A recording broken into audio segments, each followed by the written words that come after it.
Hey everybody, this is Chris. Welcome back to another video from Speak English with Chris, or the British accent guy. I do talk a lot about British English pronunciation on this channel, but today I want to talk about something a little bit different, and that is business English. A lot of people I know are using English in their job, and they want to learn some useful expressions to use in business situations. So I thought I'd do something different and talk about this today. So I'm going to give you 30 useful phrases you might be able to use in your work in business English, okay? Number one is learn the ropes.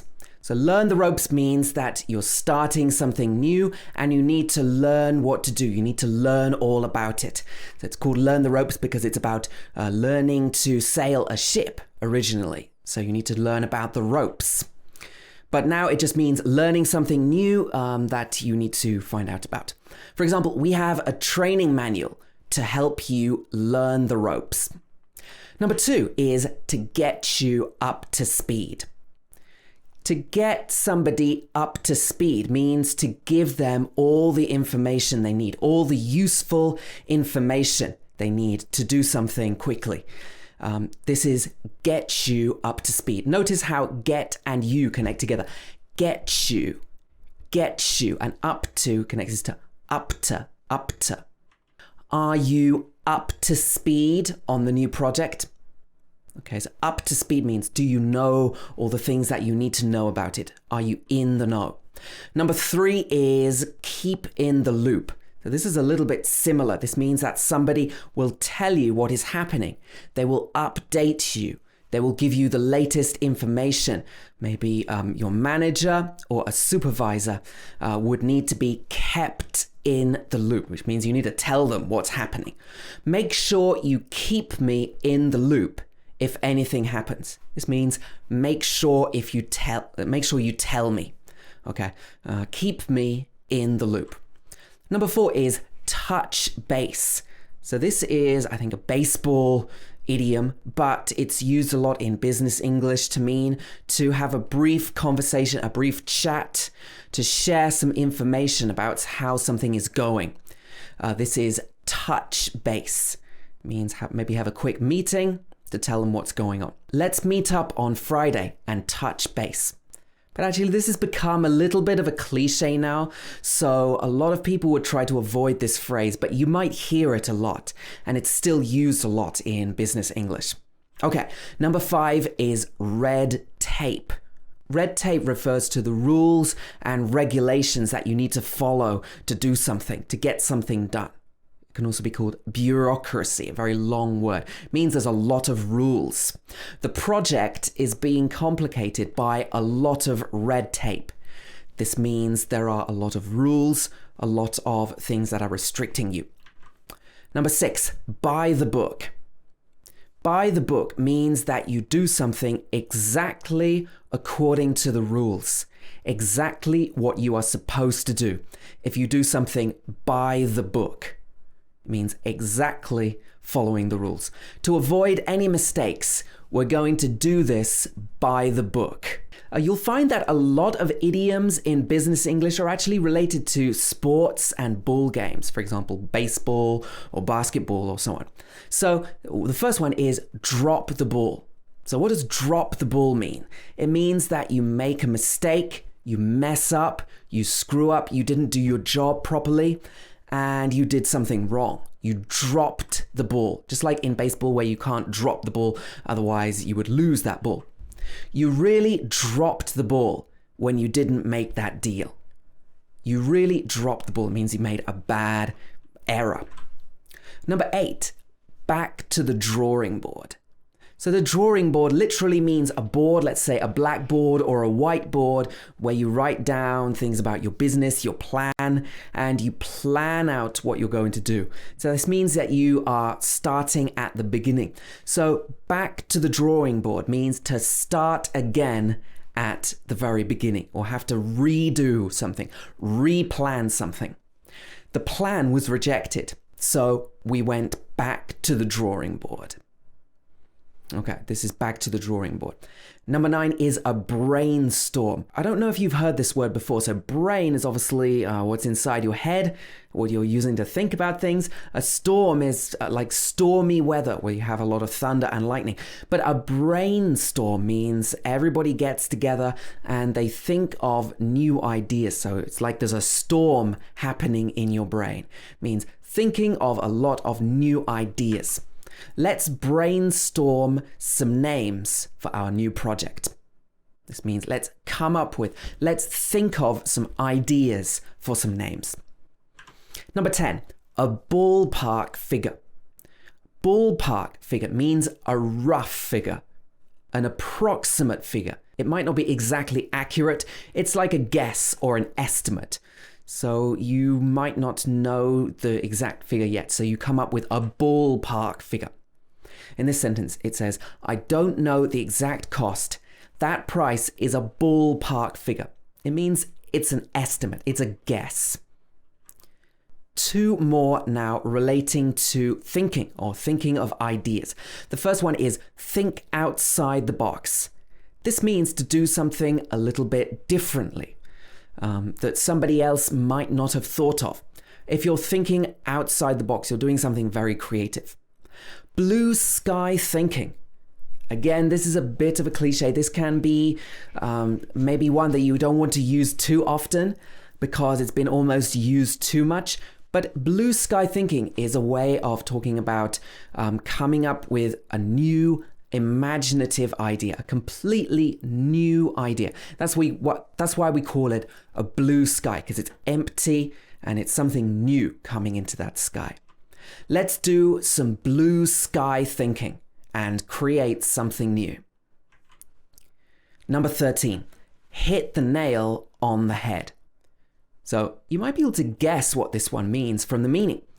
This means that you understand a situation and you've got it exactly right. You've hit the nail on the head. This means you have said very accurately what the problem is or what the situation is. You understand it very well. You've hit the nail on the head. That project is just too expensive. So this means you've said it exactly right. Number 14, corner the market. Corner the market means that you're doing very well in your business and you may have got the most share of the market. You're very successful. Maybe you're the biggest company in the market, more successful than anybody else. So let's have a look at this example sentence. We managed to corner the market in online sales. It means we completely took over this market. Number 15 is the bottom line. So this doesn't mean literally a line. It means the most important thing in the business. So normally it's referring to profits, revenues, money that's coming into the business. So when we talk about the bottom line of a business, we're talking about how much money it makes. That's what the bottom line means. The bottom line is that we need to save money. So here, bottom line is talking about the most important thing that you're talking about. So this is like the most important thing is to save money.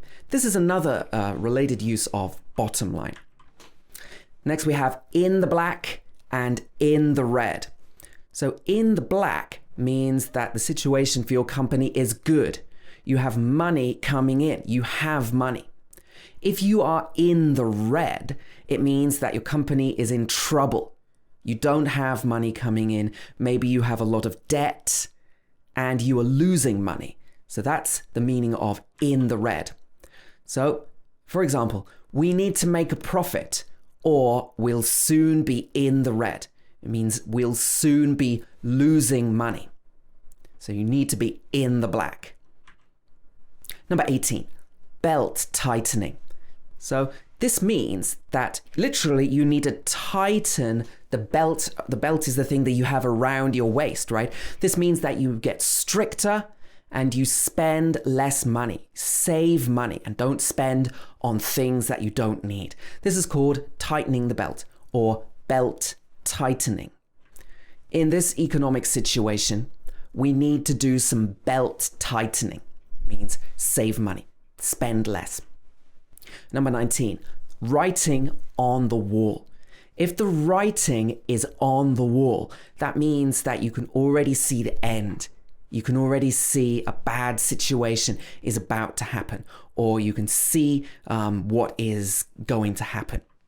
The writing is on the wall. This means we already know this is going to happen. The company can't keep going. All right. Number 20, pencil something in. So you can imagine what this might mean. If you're using a pencil to write something, you can rub it out, you can change it later. So if you pencil something in, it means that you're organizing something, let's say on Friday, but you're not sure whether it will take place at that time. It could change, just like something written in pencil. So pencil something in means to make an arrangement that could change, that you're not sure about. Shall we pencil in next Tuesday? And you can let me know. Shall we pencil in next Tuesday? And you can let me know. Okay, we're into the 20s. Number 21, get the ball rolling.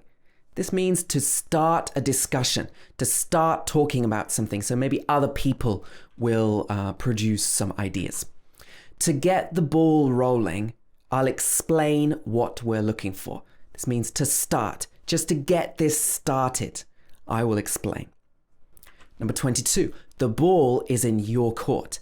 I said we had a lot of expressions to do with sports and balls, and this is no exception. The ball is in your court means that you have already said what you want to say, and it is up to the other person to decide how to respond. It's now the other person's time to make a decision, to decide what they're going to do. I've made my offer, so the ball is in their court. Number 23, cut to the chase. This means that you want to get to the point. Talk about the most important issue. Don't talk about things that are not important. Cut to the chase. Let's cut to the chase. Your customers want the best quality. It means let's get to the point. Let's say it directly. Okay, number 24 is play hardball. This means to be a very tough person in business, to make a tough negotiation and be very hard. Try to get the other person to accept what you want. But you might have to cut a deal.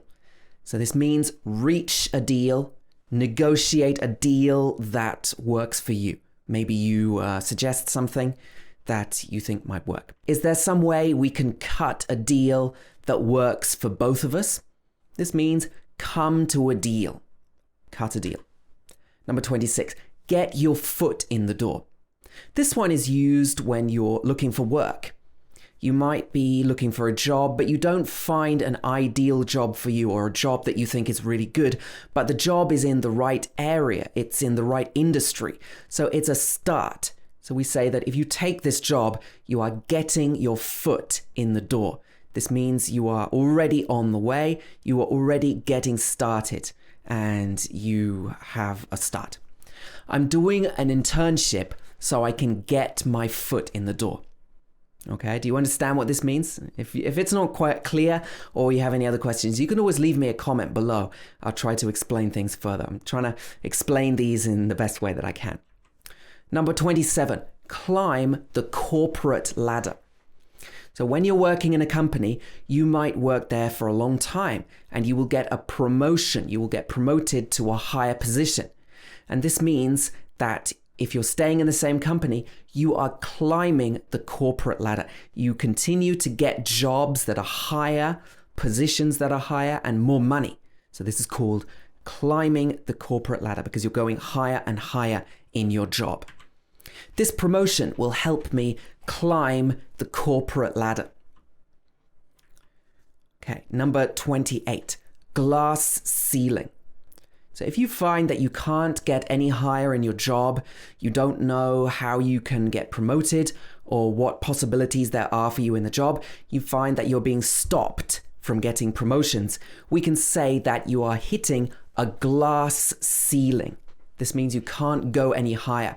You don't have any room to develop in your job. So in this example, some women may be restricted in their positions. The glass ceilings can stop women from getting the top jobs in certain professions, sometimes. Number 29, a golden handshake.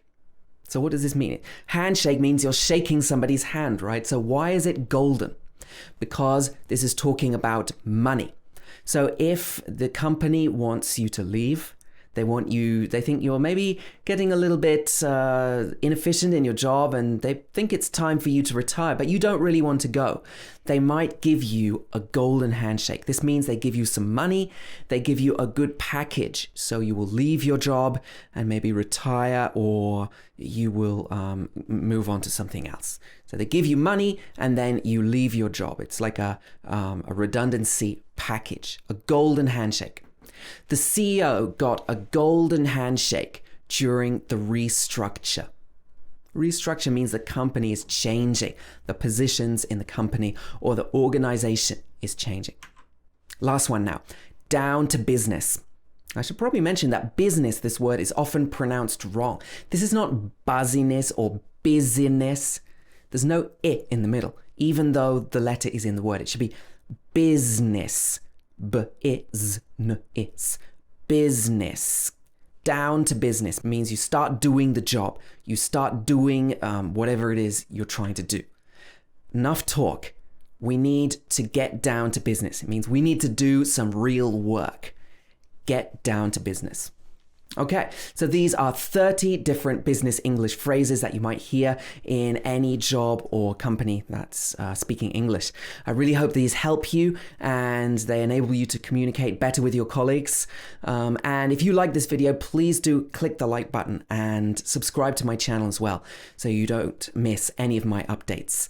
And check out my website as well, speakenglishwithchris.com. There's loads more information there as well. So thanks for watching, everybody. As usual, let me know if you have any comments, and I'll see you again very, very soon.